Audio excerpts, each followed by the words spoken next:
बिस्मिल्लाहिर्रहमानिर्रहीम अस्सलाम वालेकुम। माय नेम इज़ महबूब इलाई, यूर मैथमेटिक्स टीचर। बेटा आज हम स्टार्ट करने लगे हैं सेकेंड ईयर की बुक का चैप्टर 2 डिफरेंशिएशन। चैप्टर 2 और इसके बाद चैप्टर 3 ये मोस्ट इम्पॉर्टेंट चैप्टर हैं बोर्ड के पॉइंट ऑफ व्यू से। ठीक है, तो आपने ना इसका कॉन्सेप्ट बहुत अच्छे से क्लियर करना है। जो पहला लेक्चर होगा ना, इसमें मैं कुछ बेसिक कॉन्सेप्ट्स आपके क्लियर करूंगा। उसके बाद इससे अगले लेक्चर में हम एक्सरसाइज के क्वेश्चन स्टार्ट करेंगे। ठीक है। अच्छा, एक टॉपिक डिस्कस हुआ था जब मैंने आपको चैप्टर 1 पढ़ाया था, डिपेंडेंट वेरिएबल का और इंडिपेंडेंट वेरिएबल का। ठीक है, अब इसका क्या मतलब है, इस चीज़ को समझना है। इसको मैं आगे जाके ना जो अभी आपको कॉन्सेप्ट डिलीवर करूंगा उसके साथ इन चीज़ों को मैं लिंक करूंगा। ठीक है, let's suppose area of circle, area of circle, area of circle क्या होता है बेटा, पाई आर स्क्वेयर। ठीक है, अब जरा गौर करो बेटा, एरिया किस पे डिपेंड कर रहा है? एरिया डिपेंड कर रहा है रेडियस ऑफ सर्कल पे। एग्री करते हो? तो यहां पे जो रेडियस है, अगर मैं रेडियस को बढ़ाऊंगा तो एरिया ऑफ सर्कल क्या हो जाएगा, इंक्रीज हो जाएगा। अगर मैं रेडियस को कम करूंगा तो एरिया ऑफ सर्कल डिक्रीज हो जाएगा। क्लियर? तो यहां पे इस केस में आपके पास ये जो आर है, ये आपके पास independent variable. Clear? Independent variable. Okay हो गया। जबकि एरिया जो है आपके पास क्या है, डिपेंडेंट है। एरिया आपके पास क्या हो गया इस केस में, डिपेंडेंट। एरिया किस पे डिपेंड कर रहा है? एरिया डिपेंड कर रहा है बेटा रेडियस ऑफ सर्कल पे। क्लियर होगी बात? अब ये कॉन्सेप्ट आपने जहन में रखना है। इसके बाद जो एंड पे जब ये मैं टॉपिक एंड करूंगा तो वहां पे जो फाइनल एक डेफिनेशन लिखवाऊंगा उसमें डिपेंडेंट और इंडिपेंडेंट वेरिएबल का कॉन्सेप्ट इस्तेमाल होगा। ठीक है बेटा। अब यहाँ पे ना जो चीज हमने डिस्कस करनी है ना वो है डेरिवेटिव, रेट ऑफ चेंज। ठीक है, अब ना एक एग्जांपल से ना चीजें क्लियर करनी है। उसके बाद जो कुछ मैं यहाँ पे लिखवाऊंगा उसके बाद आपको ये सारा कुछ ग्राफ में भी ड्रॉ करके दिखाऊंगा।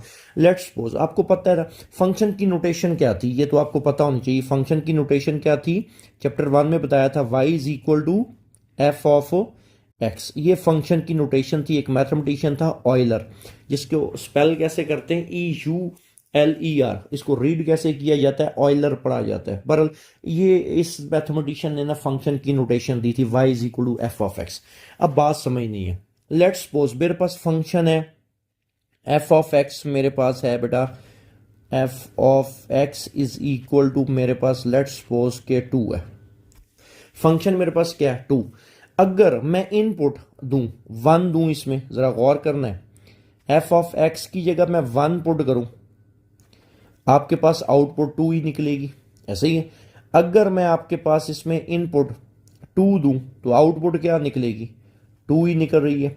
इसी तरह अगर मैं इसमें 3 पुट करूं, इस फंक्शन में रिजल्ट क्या निकलेगा, 3, 2 ही आ जाएगा आपके पास। क्लियर? इसी तरह चलते जाए, कोई भी आपका जो दिल करता है, मैं लेट्स सपोज इसमें पुट कर देता हूं, आपके पास 100 पुट करूं, अगर इसमें इनपुट 100 दूं तो मेरी फंक्शनल वैल्यू फिर भी क्या रहेगी, 2 ही रहेगी।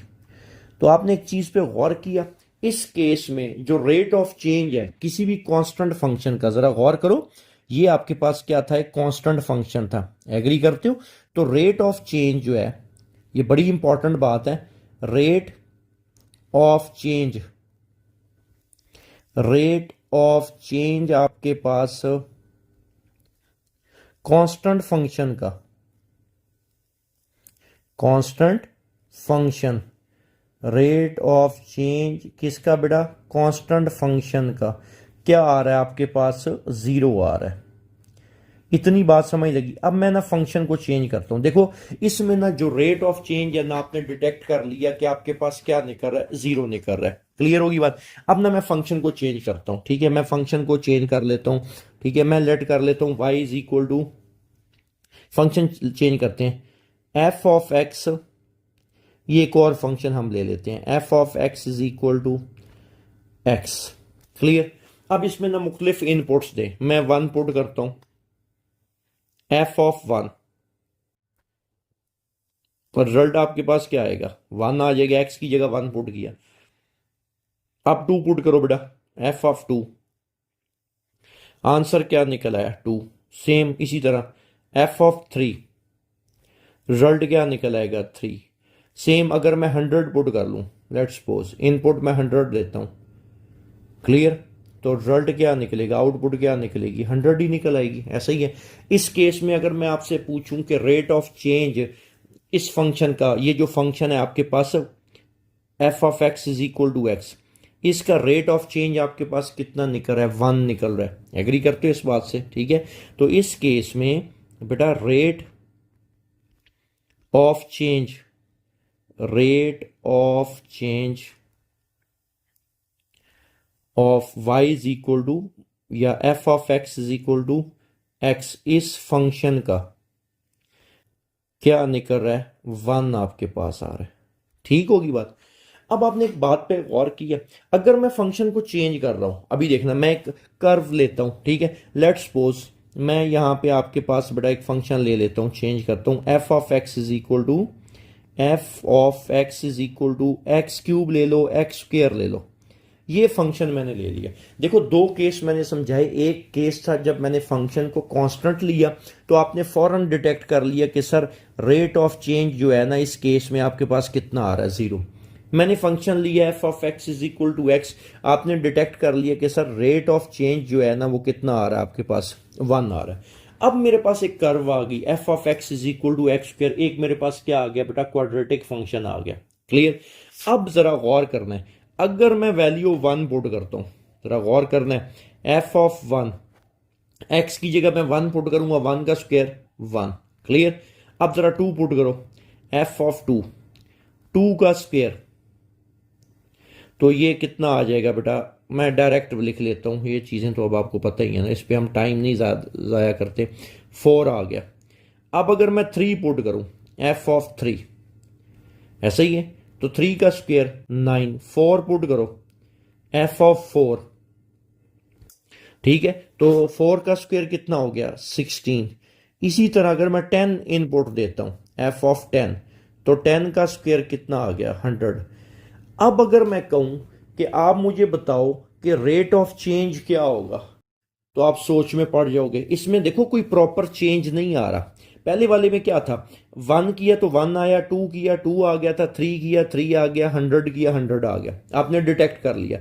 लेकिन इस पे गौर करो जरा, आपके पास इस केस में 1 पुट किया तो 1, 2 पुट किया 4, 3 पुट किया 9, 4 पुट किया 16, कोई प्रॉपर देखे आपके पास रेट ऑफ चेंज नहीं आ रहा।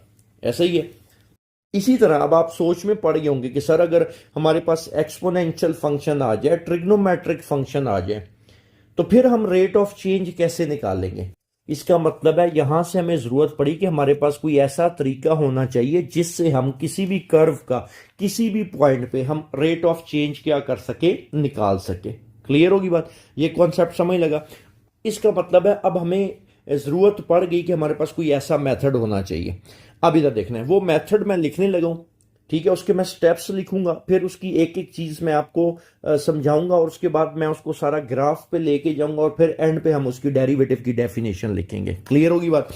अब याद रखना है, आपको पता है फंक्शन किसकी इक्वल होता है, ये बड़ी इंपॉर्टेंट बात अब मैं लिखने लगा हूं, और ये स्टेप्स आपको याद होने चाहिए। आपको पता है फंक्शन किसकी इक्वल होता है, Y equal F of X के, y is equal to F of X. अब इससे अगले स्टेप में मैं इसमें इंक्रीमेंट करने लगूं, y plus increment y delta y। आपकी बुक वाला डेल्टा के लिए ये नोटेशन इस्तेमाल कर रहा है, कई जगह पे आपको ये नोटेशन भी नजर आएगी, तो आपने इससे परेशान नहीं होना, ठीक है। बहरहाल आपकी बुक वाला ये नोटेशन इस्तेमाल कर रहा है डेल्टा की। अब इंक्रीमेंट कर रहे हैं हम, तो x में x plus delta x। Next step हम सब्ट्रैक्शन करेंगे, इसको मैं नाम दे देता हूं इक्वेशन 1 का, और इसको मैं नाम देता हूं इक्वेशन 2 का। और ये सारी चीजें मैं आपको ग्राफ पे समझाऊंगा। अभी आपको पता चल गया कि हमें इस मेथड की जरूरत क्यों पड़ी, ठीक है। क्यों? हम हमारे पास ना अगर स्ट्रेट लाइन आ रही है, कोई कांस्टेंट फंक्शन आ रहा है, उसका तो रेट ऑफ चेंज हम डायरेक्ट डिटेक्ट कर सकते हैं। लेकिन अगर मेरे पास कर्व आ जाए, एक्सपोनेंशियल फंक्शन आ जाए, ट्रिग्नोमेट्रिक फंक्शन आ जाए, तो हम किसी पॉइंट पे अगर हमने कोई रेट ऑफ चेंज कैलकुलेट करना है तो वो फिर कैसे करेंगे? उसके लिए हमारे पास कोई मेथड होना चाहिए। ये उस मेथड के स्टेप्स हैं, ठीक है। उससे अगला step subtracting one equation one from two, equation one from two. Clear? अब करो लेफ्ट हैंड साइड में से सब्ट्रैक्ट हो जाएगी राइट हैंड राइट में से, तो ये क्या बनेगा? y plus delta Y minus Y equal F of x plus delta x minus F of X. Clear? Cancel यहां से क्या हो जाएगा? ये y plus Y minus Y, ये क्या हो जाएगा? ये कैंसल। रिजल्ट आपके पास पीछे क्या बच गया? Delta Y equal F of x plus delta x minus F of X. Clear? दोनों साइडों पे डेल्टा एक्स से डिवाइड करेंगे, ठीक है। ये सारी चीजें मैं बताऊंगा कि हम ऐसा करेंगे क्यों। अभी आपने ये स्टेप्स सिर्फ जहन में रखने। Dividing delta X to both sides,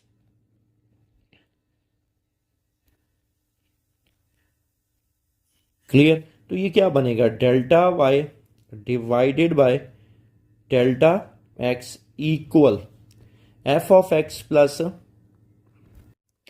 F of x plus delta x minus F of x divided by delta X. और लास्ट स्टेप क्या होगा?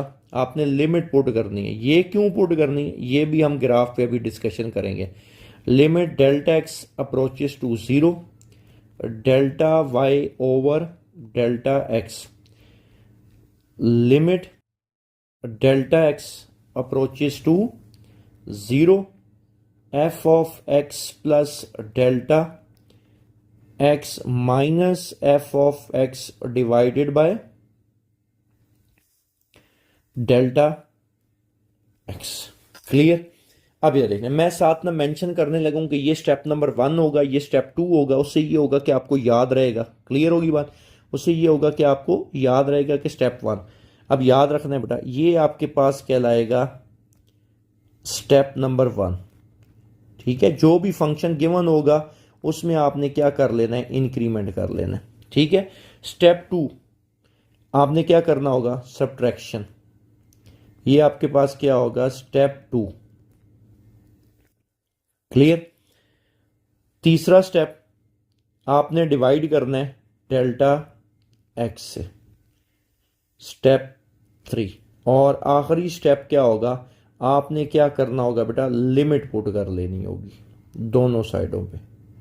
क्लियर? एक दफा मैं जल्दी से ओवरव्यू देता हूं। आपके पास फंक्शन होगा y is equal to F of x. Step 1 में क्या करेंगे? इंक्रीमेंट। स्टेप 2 में हम सब्ट्रैक्शन कर लेंगे। स्टेप 4 में हम डेल्टा एक्स से डिवाइड कर देंगे। और आखिरी स्टेप में हम क्या पुट करेंगे?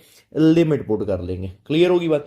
अच्छा, इस मेथड को अब आपको पता चल गया इसकी हमें जरूरत क्यों पड़ी थी। क्योंकि हम किसी भी कर्व का रेट ऑफ चेंज निकालना चाहते थे किसी खास पर्टिकुलर इंस्टेंट पे। क्लियर? तो इसको क्या बोलते हैं? ये जो डेरिवेटिव या रेट ऑफ चेंज आपको कैलकुलेट करके देगा ना, इसका नाम है एबी अनिशो मेथड या फर्स्ट प्रिंसिपल। फर्स्ट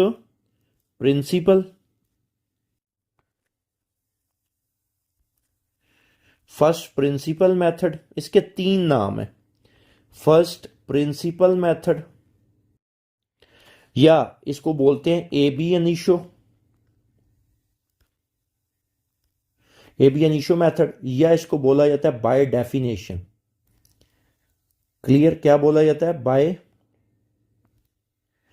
तो अगर इनमें से कोई भी लिखा हुआ आ जाए कि फर्स्ट प्रिंसिपल से करें, ठीक है, या एबी अनिशो मेथड से करें, या बाय डेफिनेशन से करें, तो यही स्टेप्स आपने क्या करने? फॉलो करने। ठीक होगी बात? यही स्टेप्स आपने क्या करने बेटा? फॉलो करने। अब यही सारी चीज़ें ना मैं आपको ना ग्राफ पे समझाता हूँ और फिर आपके पास ना ये चीज़ें आपको मज़ीद ज़्यादा क्लियर हो जाएंगी। अब कुछ चीज़ें आपने इसमें याद रखनी है कि इसमें ये क्या क्या कहलाते हैं। ये जो आपके पास आया ना, ये जो स्टेप नंबर 2 है, ये आपके पास कहलाता है चेंज इन फंक्शन। क्या कहलाता है? Change change in function. Clear? ये क्या कहलाता है बेटा? Change in function. और ये स्टेप 3 है, ये कहलाता है एवरेज रेट ऑफ चेंज। ये बातें याद रखनी है। ये क्या कहलाता है? Average rate of change. Clear? ये भी मैं अभी ग्राफ पे ले जाके आपको समझाऊंगा, लेकिन ये चीज़ें आपको पता होनी चाहिए। और ये जब लिमिट हम पुट कर लेते हैं, क्या कर लेते हैं? लिमिट हम क्या कर लेते हैं बेटा? पुट कर लेते हैं। तो ये आपके पास कहलाता है इंस्टेंटेनियस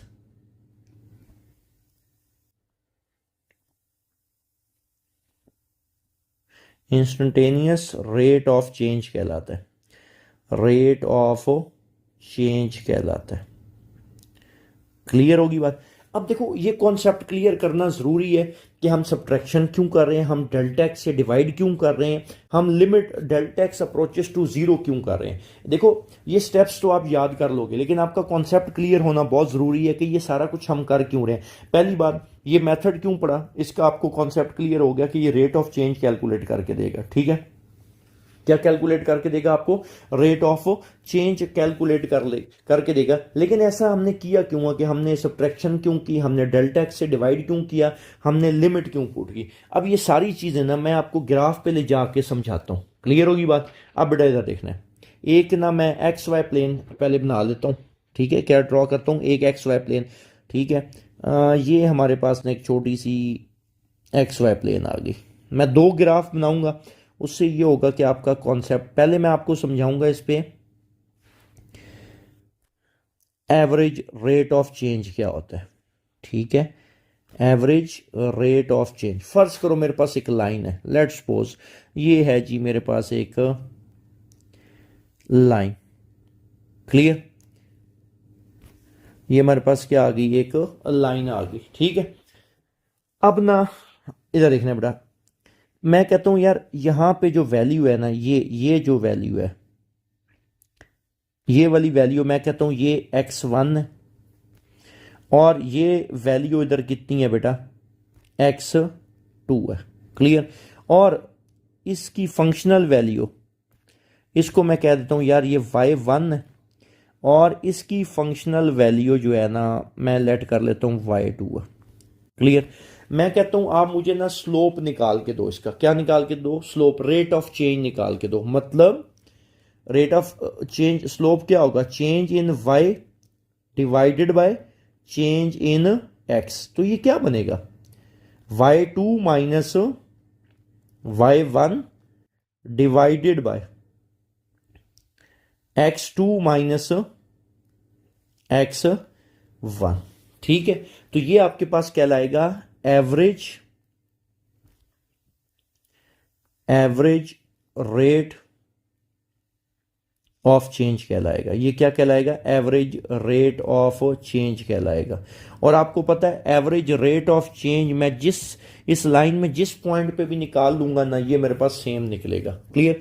अब ना मैं आपको ना रियल एग्जांपल देता हूँ। ठीक है?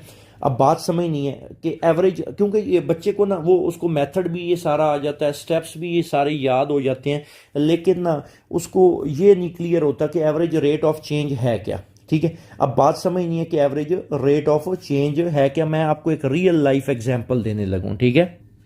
अब एग्जांपल समझ नहीं है बेटा, उससे ये होगा कि आपको ये वाला कॉन्सेप्ट क्लियर हो जाएगा एवरेज रेट ऑफ चेंज का। ठीक है? फर्ज करो एक कार है, वो ना 120 किलोमीटर डिस्टेंस कवर करती है, 120 किलोमीटर्स इन 2 आवर्स। क्लियर होगी बात? इतनी बात समझ लगी? हम क्या कॉन्सेप्ट क्लियर करने लगे? Average rate of change. एक कार है, 120 किलोमीटर डिस्टेंस कवर करती है कितने घंटों में? 2 घंटों में। जब वो स्टार्ट लेती है, तो जाहिर सी बात है जब वो स्टार्ट लेती है, मतलब एट द स्टार्ट, बिल्कुल स्टार्ट में x1 जाहिर सी बात है ज़ीरो, और कोई टाइम नहीं, कोई घंटे नहीं गुजरे होंगे, और डिस्टेंस भी उसने क्या किया होगा, zero.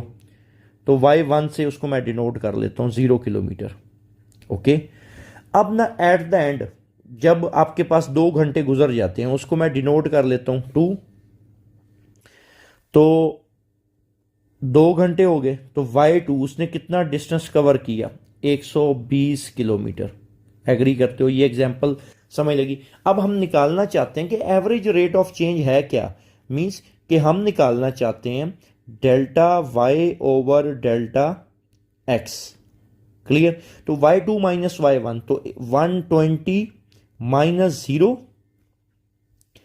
Divided by x2 minus x1, तो 2 माइनस 0। तो ये रिजल्ट आ जाएगा कोई 60 किलोमीटर पर आवर। ओके।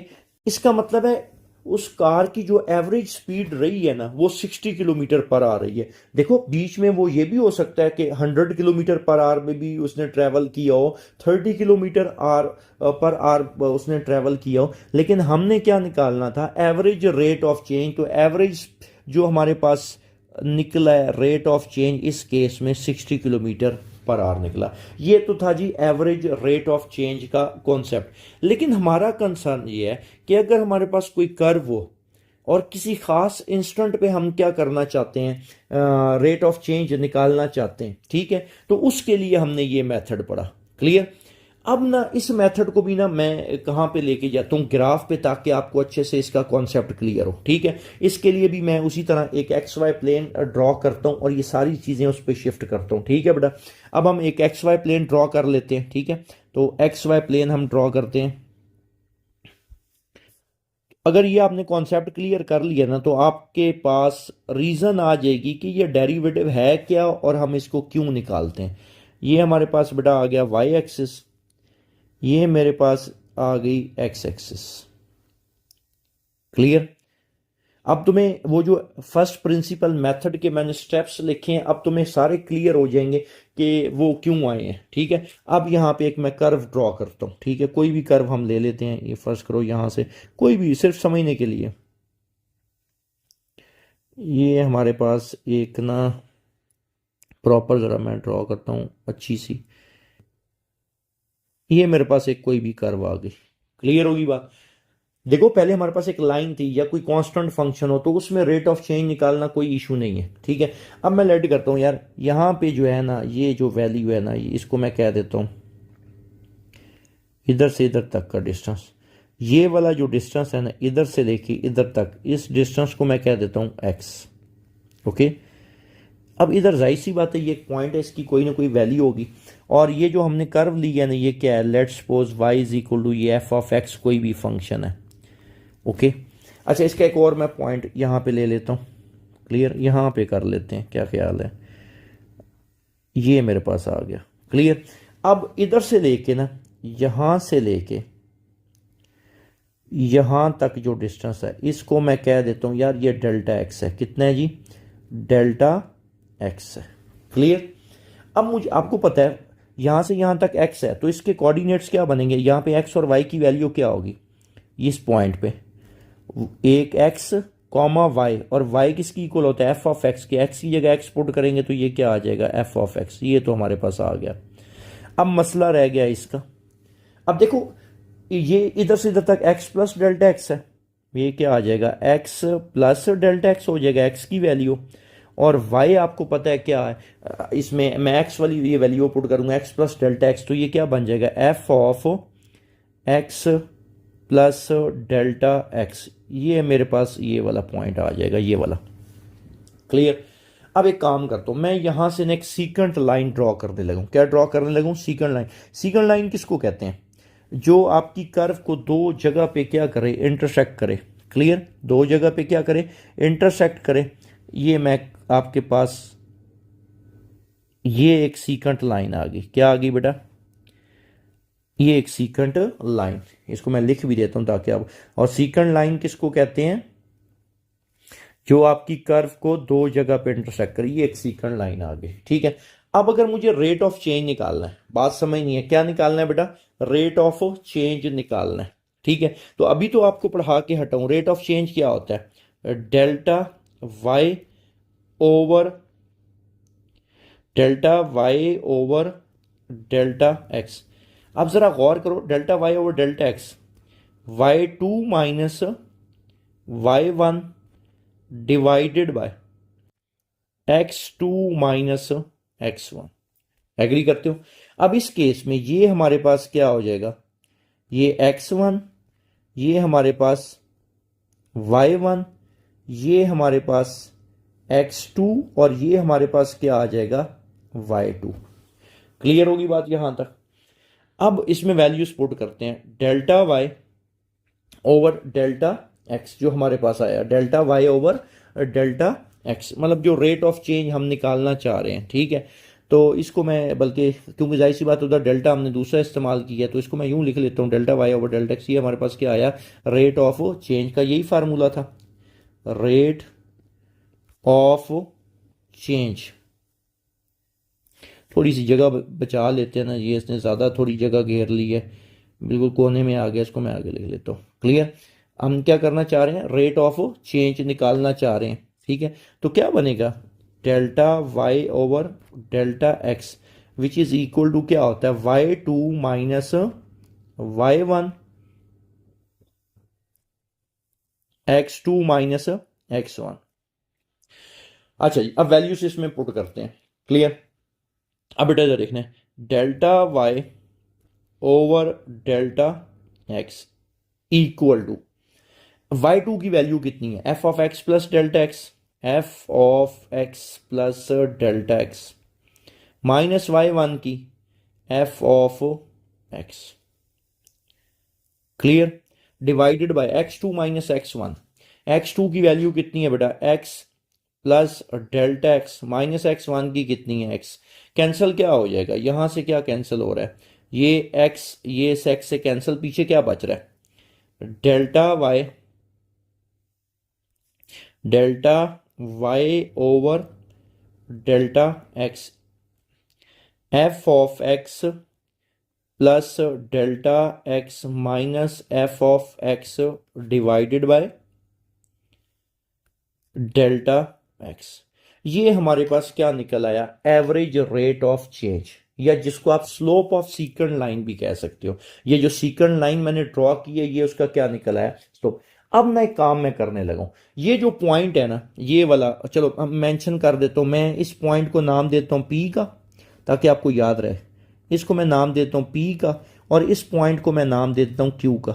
अगर मैं क्यू को पी के करीब लाना शुरू कर दूं, बात समझ नहीं है, अगर मैं क्यू को किसके करीब लाना शुरू कर दूं, पी के करीब लाना शुरू कर दूं, और मैं इतना करीब ले आऊं कि वो नियरली इक्वल टू उसका जो डिस्टेंस है ना वो जीरो हो जाए, तो इस केस में जो सीकेंट लाइन है ना वो क्या हो जाएगी, जो सीकेंट लाइन है वो बिकम्स क्या हो जाएगी, टेंजेंट लाइन आपके पास हो जाएगी। ऐसा ही है? तो इसका मतलब क्या है, ये वाला जो डिस्टेंस है, ये जो डेल्टा एक्स है, अगर मैं क्यू को करीब लाना शुरू कर दूं पी के, तो याद रखना सीकेंट लाइन टेंजेंट लाइन बन जाएगी, और delta x nearly equal to zero हो जाएगा। एग्जैक्ट जीरो नहीं होगा, एग्जैक्ट जीरो नहीं होगा। क्लियर? वो नियरली इक्वल टू जीरो होगा। इस वजह से हमें limit delta x approaches to zero, ये कुछ यूं बन जाएगी। ये आपके पास जरा गौर करो, वही वाला रिजल्ट निकल आया कि नहीं जो आपने ऊपर फर्स्ट प्रिंसिपल मेथड के स्टेप्स लिखे हैं। Limit delta x approaches to zero, f of x plus delta x minus F of x divided by delta x. Clear होगी बात? तो ये आपके पास निकल आया इंस्टेंटेनियस रेट किसी खास पॉइंट पे। क्लियर होगी बात? ये आपके पास क्या निकल आया, इंस्टेंटेनियस रेट ऑफ चेंज। तो ये आपके पास क्या नोटेशन है, इसको मैं क्या लिख सकता हूं, इसको लिखा जाता है d y over d x, और इसको हम क्या लिख लेते हैं, एफ डैश ऑफ एक्स। ये मुख्तलिफ नोटेशन हैं डेरिवेटिव की। क्लियर? तो यहां से हमारे पास डेफिनेशन क्या बनी, the instantaneous rate of change. इधर मैं मेंशन भी करने लगा, डेफिनेशन जो है द, ये आनी चाहिए, इंस्टेंटेनियस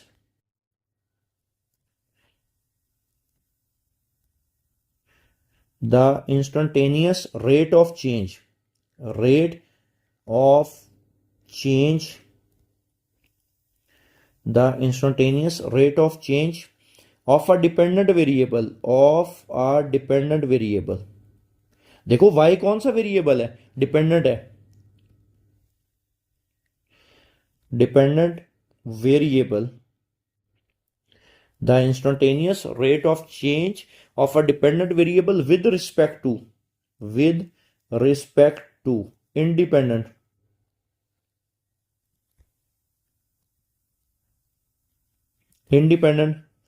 variable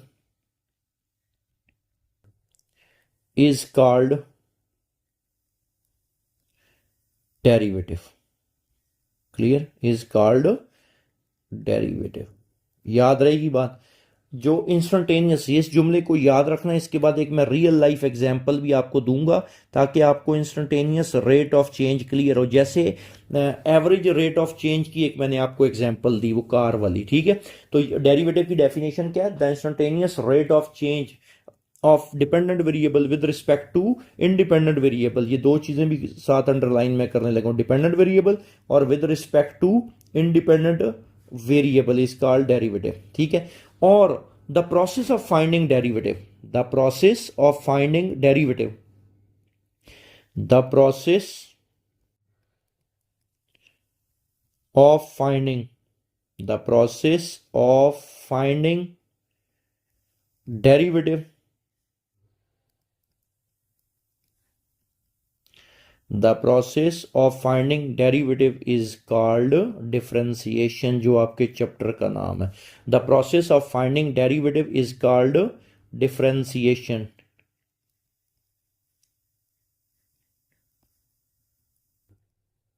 ओके हो गया?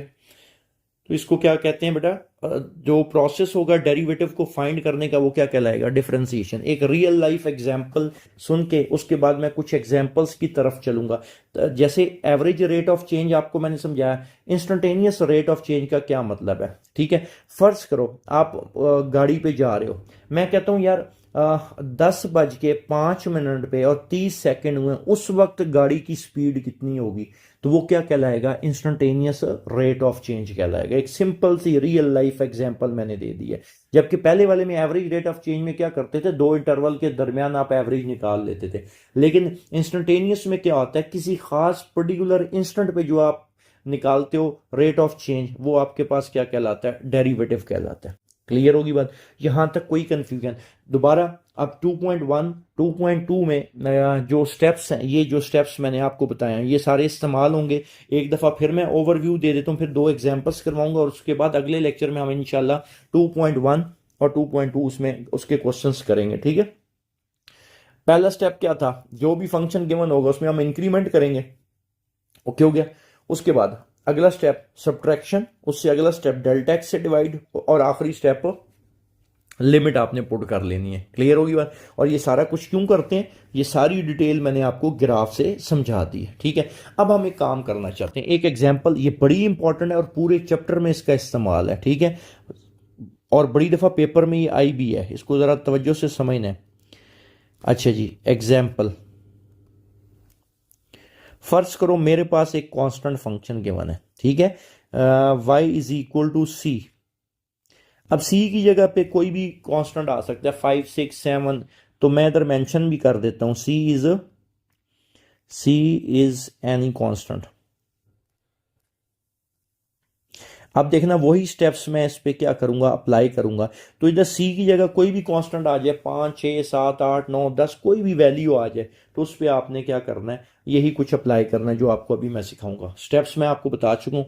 अच्छा जी, इससे नेक्स्ट स्टेप क्या बताया था शाबाश? अब आप बता सकते हो मुझे, इससे नेक्स्ट स्टेप क्या होता था? इंक्रीमेंट, मतलब जो स्टेप 1 है। तो y में इंक्रीमेंट क्या आएगा बेटा? y plus delta y। और c तो कांस्टेंट है, इसमें इंक्रीमेंट नहीं होगा, ये बात याद रखनी है। यहां पे आपको एक और चीज सीखने को मिली कि कांस्टेंट में इंक्रीमेंट नहीं होगा। क्लियर? ये स्टेप 1 आ गया, इंक्रीमेंट कर लिया, कांस्टेंट में इंक्रीमेंट नहीं होता। अगर 5 होता तो इधर 5 ही रहना था। नेक्स्ट स्टेप मैंने क्या बताया था? Subtracting equation 1, subtracting 1 from 2। Clear? तो ये क्या बन जाएगा बेटा, Y plus delta Y minus Y equal C minus C. ऐसा ही है, सी माइनस, ये सी ज़रा अच्छा करके लिख देते हैं, ठीक है। कैंसिल क्या क्या हो रहा है बेटा, ये कैंसिल हो जाएगा, इधर से ये कैंसिल हो जाएगा, क्लियर। रिजल्ट आपके पास क्या बच गया, delta Y equal to 0। Next step क्या था इसके बाद, दोनों साइडों पे डेल्टा एक्स से क्या करेंगे, divide, delta Y over delta x, 0 divided by delta x, ये तो 0 ही आ जाएगा। और लास्ट स्टेप क्या है, लिमिट पुट करनी है, क्यों, हमने इंस्टेंटेनियस रेट ऑफ चेंज निकालना है।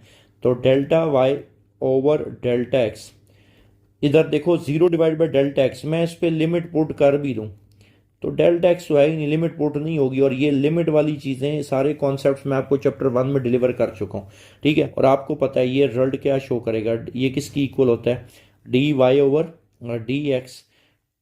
ये लो, तो कांस्टेंट फंक्शन का जो डेरिवेटिव है वो क्या रहेगा, 0। और ये चैप्टर 2 चैप्टर 3 में ये कॉन्सेप्ट बहुत ज़्यादा इस्तेमाल होगा, तो ये बात जहन में बिठा लो कि कांस्टेंट फंक्शन का डेरिवेटिव हमेशा क्या होता है आपके पास, 0। इसका प्रूफ भी मैंने आपको करवा दिया, ठीक है। एक और एग्जांपल लेते हैं और उसके बाद लेक्चर को वाइंड अप करते हैं। नेक्स्ट लेक्चर में हम इंशाल्लाह एक्सरसाइज स्टार्ट करेंगे। एक और एग्जाम्पल लेते हैं, लेट्स सपोज मेरे पास एग्जाम्पल है,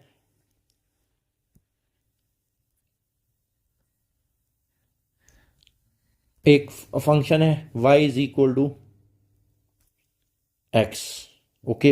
ये मेरे पास एक फंक्शन है, ठीक है। मैं इसका डेरिवेटिव फाइंड करना चाहता हूँ, और derivative means instantaneous rate of change हम फाइंड करना चाहते हैं, ठीक है। अब क्या बन जाएगा, increment y plus delta y, okay. अब देखो ये कांस्टेंट नहीं है, इसके में इंक्रीमेंट होगा, ये वेरिएबल है, x plus delta x, equation 1, ये आपके पास इक्वेशन 2, ओके। सब्ट्रैक्ट करो, y plus delta Y minus y, x plus delta x minus x. तो इधर मैंने मेंशन नहीं किया सब्ट्रैक्टिंग 1 फ्रॉम 2, तो इधर मैं लिख देता हूं सब्ट्रैक्टिंग 1 फ्रॉम 2, क्लियर।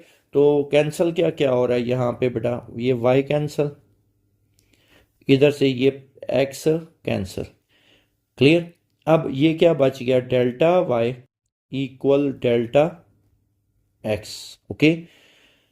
इससे अगला स्टेप क्या होता है, दोनों साइडों पे हम क्या करते हैं, किससे डिवाइड कर लेते हैं, x, डेल्टा x से। तो delta y over delta x equal delta x divided by delta x, clear यहां तक।